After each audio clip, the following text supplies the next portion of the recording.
Hello, everyone. A friend of mine who lives in Poland actually forwarded me this article from yesterday from Politico, and the two of us, both of us Ukrainian kids who have been watching this unfold, basically asked the same question. Why? Why are you stunned? Why are you shocked? This was coming.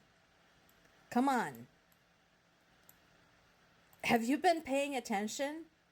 Why should it stun you that basically Trump wants to hand Ukraine to Putin over on a silver platter? Why does it surprise you? He always favored Putin. He always supported Putin, admired Putin, all those things. So why does it now surprise you that basically when it comes to ending the war in Ukraine, it's not really the end of war for Ukraine, it's a capitulation, that's what he's proposing. Understandably, Ukrainians basically feel betrayed, even though, once again, those of us with more insight into American politics have been warning them, along with the European allies, that this was going to happen. So now they basically have to decide what to do next. Pete Hegseth, alcoholic and rapist, U.S. Defense Secretary, said that Ukraine wanting to get its territory back was an illusory goal. I am wondering, seriously, I'm curious, what would happen if Russia next decided that they want Alaska back?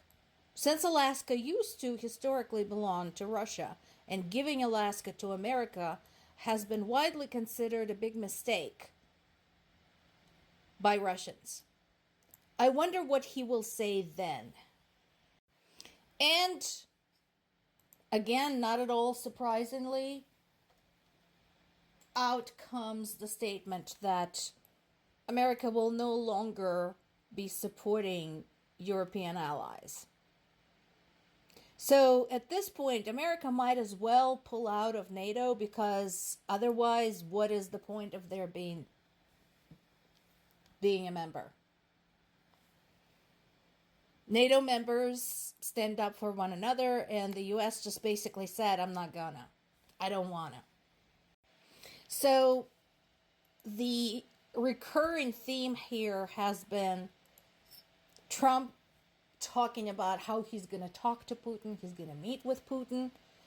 And my question again is, where's Ukraine in all of this? Ukraine is the one being invaded. Does everybody even remember that?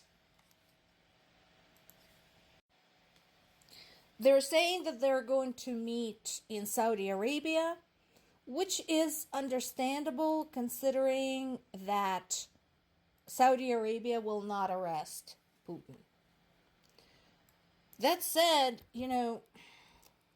at one point, Saudi Arabia was paid and carried out the assassination of an oppositioner, after which his body was cut up into pieces and quietly carried out in a bag. So maybe we should just make a call. I don't know. Since the both of them are going to be there. At least we'll know where they are. And while it's true that Zelensky had confirmed having had a phone call with Trump, again, my question is, what about Ukrainian people? What are they saying? Or is anybody even listening to them? Does anyone remember they exist? That they're human beings? I'm just really curious about that part. Well, better late than never. So NATO is working on a new deployment model without the US. If you recall, this is something I have been saying they should have done a long time ago. They should have started practicing this a while ago. But hey, I'm glad they're working on it at least. I'm glad that it's at least a consideration. So I'm sure nobody likes that they're having to do this. I'm sure nobody is particularly happy about even having to conceive of this idea that US is no longer a friend. But that's the reality, and it's time to basically start living with it. Now, I agree with NATO Secretary General Mark Rutte that NATO cannot allow Russia to seize more Ukrainian land, but my question is again how you are planning to do that. So this entire time we know there has been a conversation about Ukraine joining NATO so that NATO could throw their weight behind Ukraine.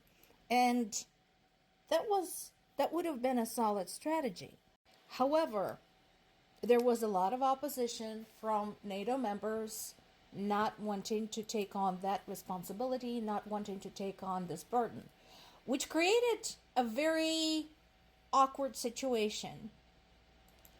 Nobody wants the war to continue, but not everybody wants to actually do what it takes to stop it. Stop it in a real sense, not letting Russia win. So here we are today, and again, the question will become, should Ukraine reject conditions set for them by Putin? Let's face it, Trump has nothing to do with this. What will happen next? Because I know what Trump will say. He's going to say, well, see, we offered them peace on a silver platter and they refused. Now we can wash our hands off them with the clear conscience and walk away because they refused. So that is out there. That is the plan. And before anybody goes up in arms and saying, well, Ukraine is just being ungrateful, I want to share with you a reminder of what was done to Ukraine. Because I think maybe the memories have worn off over the last 3 years. So here it is.